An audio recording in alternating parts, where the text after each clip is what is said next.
Welcome to qnawire. So now we're gonna move on from some of these crazy ranking cycles that we've been dealing with. And start talking about second law analysis of vapor power cycles.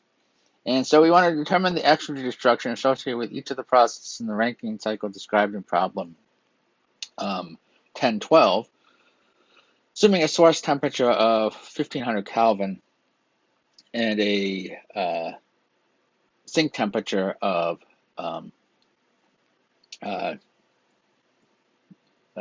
290 Kelvin.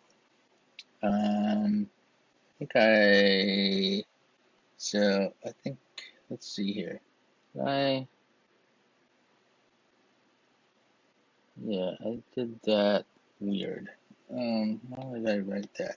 This should be there's not just one reservoir temperature, there's a low and a high, and that's 1500 Kelvin. And this one should be, let's see here, this one should be, for one, let's see here. For one should be plus, it should be a plus sign. And then this should be a minus sign.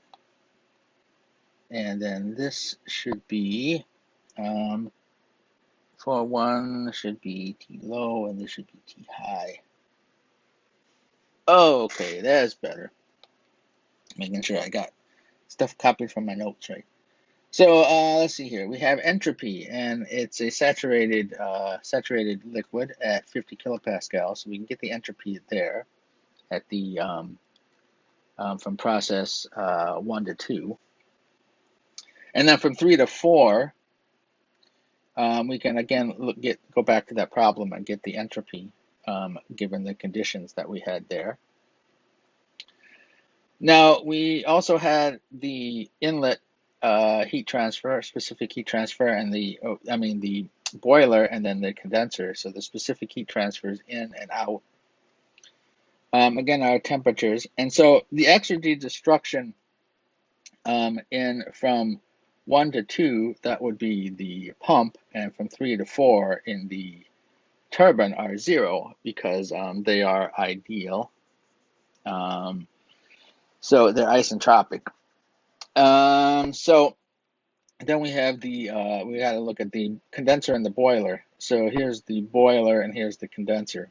So the condenser, we have the entropy destruction is the surrounding temperature, which I also didn't write down here, is T naught equals, we assume is T low.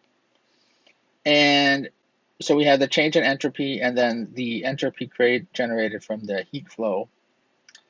And so plugging all the numbers in, we get 351.3 kilojoules per kilogram is the specific entropy destroyed in the condenser. In the boiler, again, we have the change in internal entropy and then the entropy from the heat transfer. And that winds up being, plugging everything in, we get 1,068 kilojoules per kilogram of exergy destroyed in the boiler.